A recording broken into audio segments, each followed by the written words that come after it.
Think about the universe. There's something that happens when you study the universe long enough. At some point, the sheer order of it all stops being background noise and starts demanding your attention. We live in a world governed by laws, not suggestions, not guidelines, laws. The laws of the universe. Unlike man's laws, the laws of the universe don't bend, don't negotiate, and don't take days off. Drop something heavy, and gravity doesn't ask your opinion about it. Expose metal to oxygen long enough, and the chemistry of oxidation simply proceeds whether you're watching it or not. These laws were here long before we discovered them, and they'll be here long after the last textbook about them is written. What I want to explore with you today is something that sounds like a science lesson, but is actually something far more profound. Because when you take a step back and look at the full picture, the breadth and precision of the laws that govern everything from subatomic particles to galaxy clusters, a single unavoidable question arises to the surface. Where did these laws come from? Good afternoon, brethren, and welcome to today's Sabbath service. My purpose today is straightforward. I'd like us to explore, to carefully examine all of what science has actually discovered about the orderliness of the cosmos, at least so far. And then I would like to make the case, a calm, rational, evidence-based case, that the existence of law requires a lawgiver. Not because a book says so, and not because it's tradition, but because logic demands it. Let's start with what we know. Isaac Newton formalized the laws of motion and universal gravitation in the late 1600s. Elegant, precise, and universal. The same equations that govern a falling apple govern the orbit of Jupiter.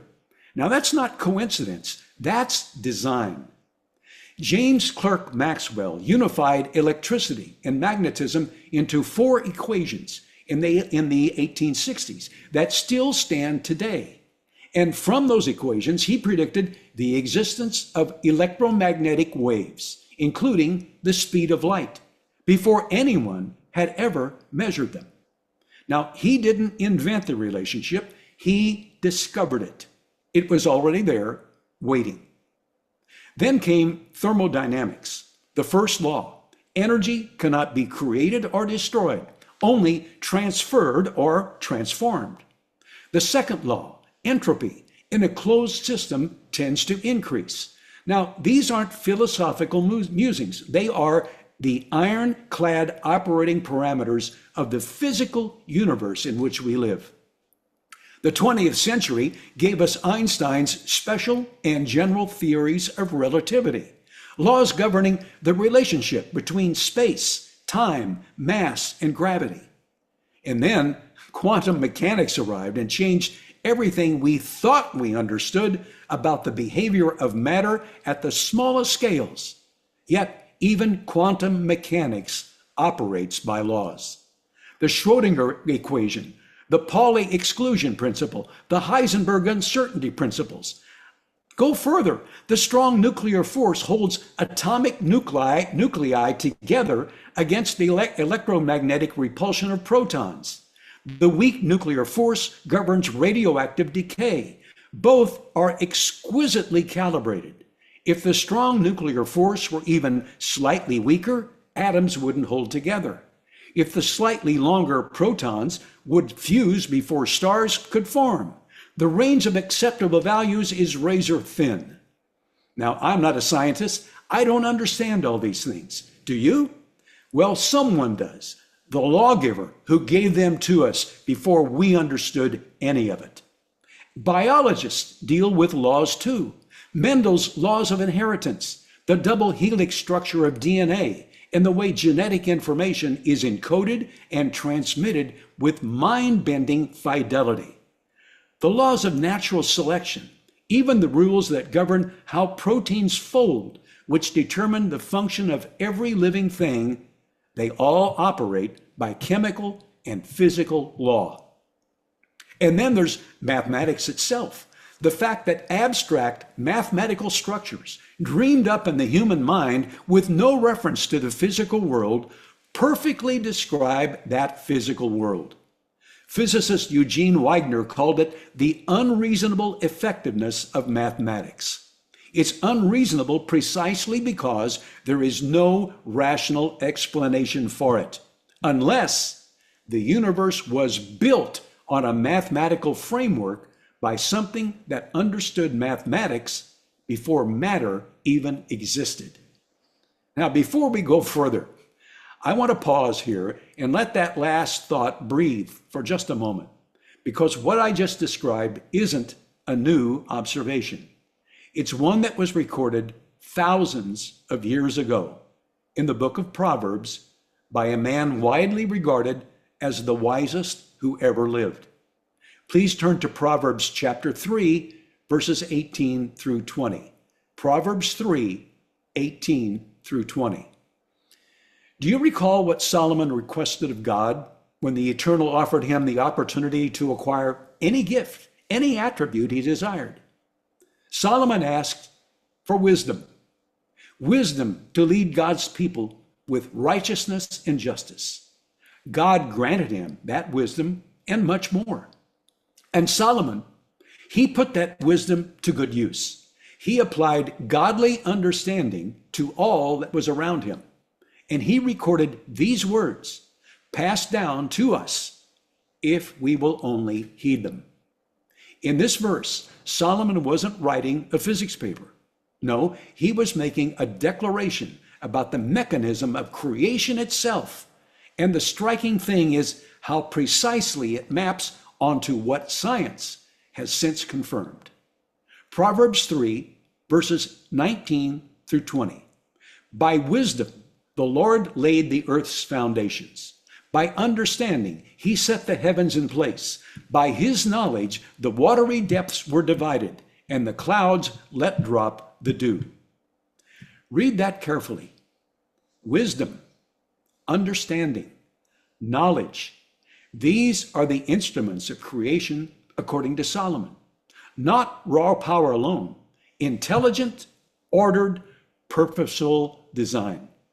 The foundations of the earth, the positioning of the heavens, the hydrological cycle, clouds, dew, the waters.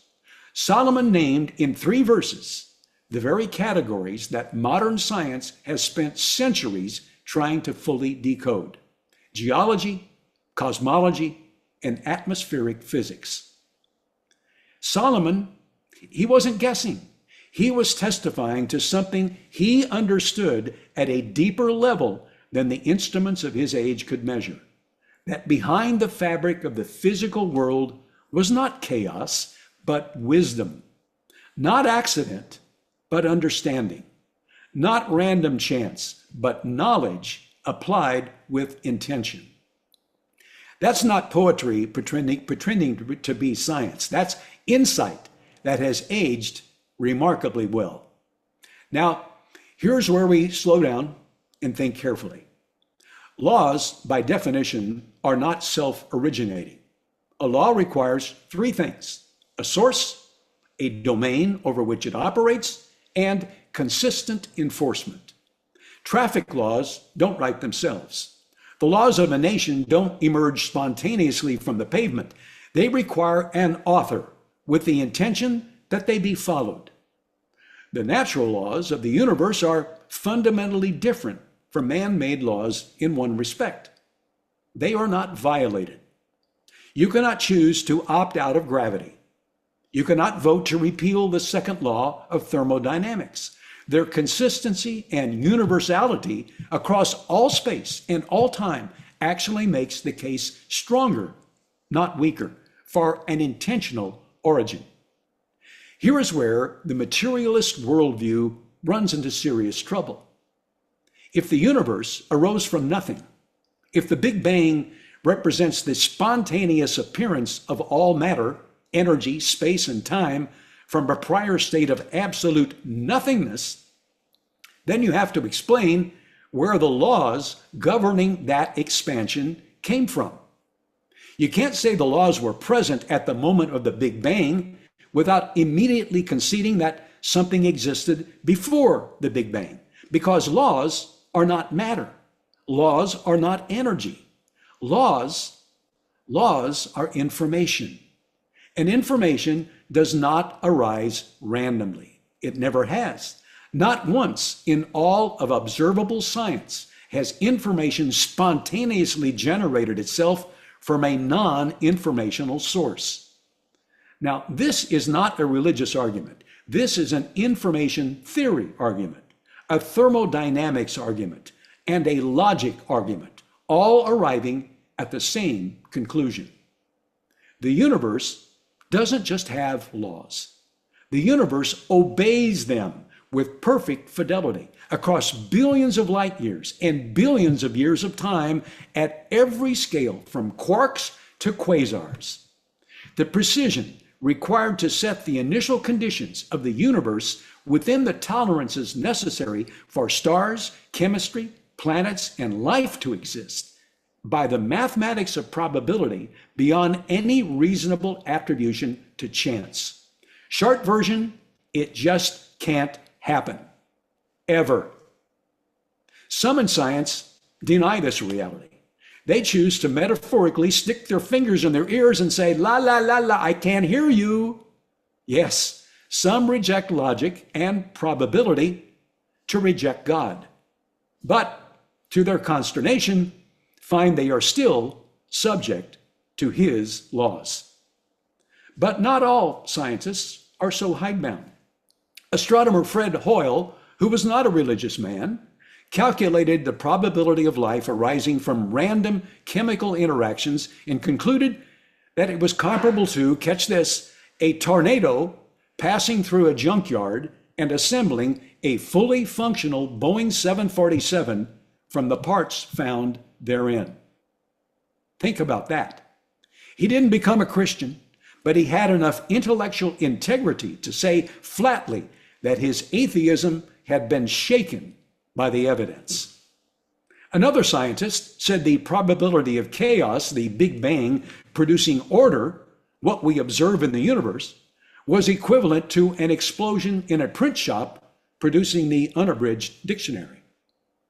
Physicist Paul Davies, in his book, The Mind of God, wrote that the more he studied the laws of nature, the more they appeared to reflect an underlying rational order that pointed beyond the physical universe itself. Now, these men weren't preachers. They were scientists sitting in the middle of the data, and the data kept pointing somewhere they did not expect to look. Now, I want to take you somewhere that, in my view, contains the most extraordinary monologue in all of ancient literature. And I say that knowing the competition is stiff. Turn with me to Job chapter 38. Job 38, starting in verse 4. Now, the book of Job is the story of a man who suffered greatly and who, understandably, wanted answers from God about why he went through all the suffering. His friends offered their theories, and Job pushed back. The theological debate went on for 37 chapters, and then, finally, God spoke. What's remarkable about God's response is what he didn't say. He didn't explain Job's suffering. He didn't offer a defense. He didn't provide a theological outline. Instead, he asked questions, and the questions themselves were the answer, because every single one of them pointed to the unbridgeable distance between what God knows and what man can comprehend. We begin in Job 38, verses 4 and 5. Quote, God speaking here, "Where were you when I laid the foundations of the earth? Tell me if you have understanding. Who determined its measurements? Surely you know. Or who stretched the line upon it?" That opening line, "Where were you?" is not cruelty, it's clarity. God is not belittling Job, but he is being a little ironic. God is reorienting him. He's establishing the only context within which Job's questions even make sense, the context of who Job is and who God is. And then he keeps going. The questions pour out of the whirlwind like a sustained, thundering cross-examination that covers the whole of creation. Drop down to verses 8 through 10. Or who shut in the sea with doors when it burst forth and issued from the womb? When I made the clouds its garment and thick darkness its swaddling band, when I fixed my limit for it and set bars and doors. Down to verse 22 and 23. Have you entered the treasury of snow? Or have you seen the treasury of hail, which I have reserved for the time of trouble, for the day of battle and war? And dropping down to verse 33, do you know the ordinances of the heavens? Stop right there. Do you know the ordinances, the laws of the heavens? God asked Job about the laws of the heavens, the very subject of our conversation today, approximately 3,500 years before Newton wrote down a single equation. The question wasn't and isn't rhetorical in the dismissive sense. It was rhetorical in the revelatory sense. It wasn't meant to embarrass Job. It was meant to illuminate something Job desperately needed to understand, that the laws governing the cosmos are not human property. We did not author them. We did not install them. We can barely describe them even now with all the tools of modern science at our disposal. We are students of a curriculum, if I can pronounce the word, curriculum, that we did not write in a classroom. We did not build. When it comes to the eternal God, we are beyond our depth. Please turn to Job chapter 40 and verse 4. Job 40 and verse 4. The questions in Job 38 cover meteorology, oceanography, astronomy, physics, biology, and the behavior of light, all in a single chapter, written in a pre-scientific age. And the questions remain, at their deepest level, unanswered by human science. We know how lightning is dispersed. We do not know why the laws that govern electrical discharge are precisely what they are and not something else. We know how the Pleiades cluster is positioned. We cannot explain why the gravitational constants that hold stellar clusters together are calibrated to the tolerances they are. Job's response when God finished was not argument. It was silence and then awe. Job 40 and verse 4. Behold, I am vile. What answer? What shall I answer you? I lay my hand over my mouth. That is the only rational response to a clear-eyed look at the laws of the universe. Not defeat, not despair, but awe. Because what Job encountered in that whirlwind and what we encounter when we honestly look at the ordered complexity of creation is not the cold machinery of a godless cosmos. It is the signature of a mind that operates at a level so far beyond ours that the only honest posture is humility. Please turn to Romans chapter 1 and verse 20. Romans 1 and verse 20. Romans 1:20 has always struck me as one of the most intellectually bold statements in all of ancient literature, written by a man who lived 2,000 years before telescopes, particle accelerators, or the mapping of the human genome. Paul, the Apostle Paul, was operating not on a human level, but on a spiritual level. Paul wasn't writing a science paper. He was making a philosophical claim about the visibility of God's nature in the created world. And what he said was this, Romans 1 and verse 20. For since the creation of the world, God's invisible qualities, his eternal power and divine nature have been clearly seen, being understood from what has been made, so that people are without excuse. What Paul is arguing is that the evidence for a creator isn't hidden in a church or locked behind a theological degree. It's written into the fabric, the very fabric of physical reality itself. The creation is the testimony. The laws are the fingerprints. Man has free will. Each of us can choose to deny the evidence God has made manifest. And Paul adds that to do so, if we deny God, we are without excuse. Without excuse.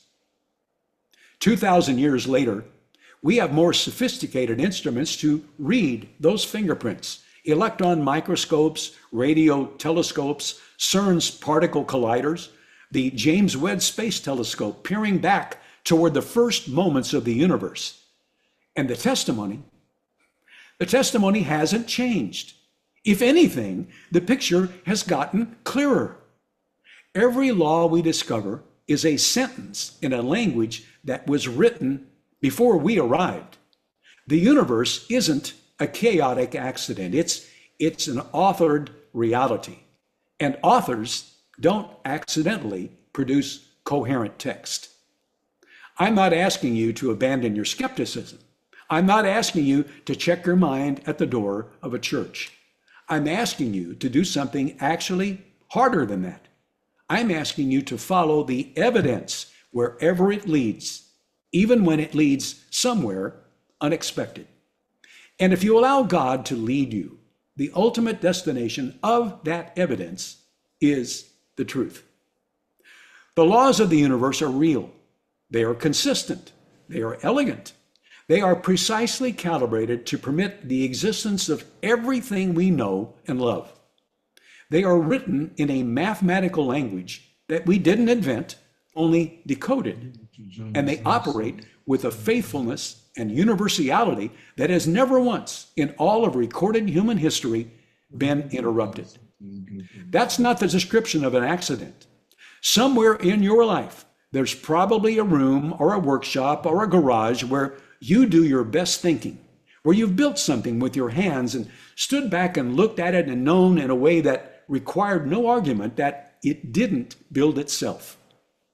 The universe is that room on an incomprehensible scale.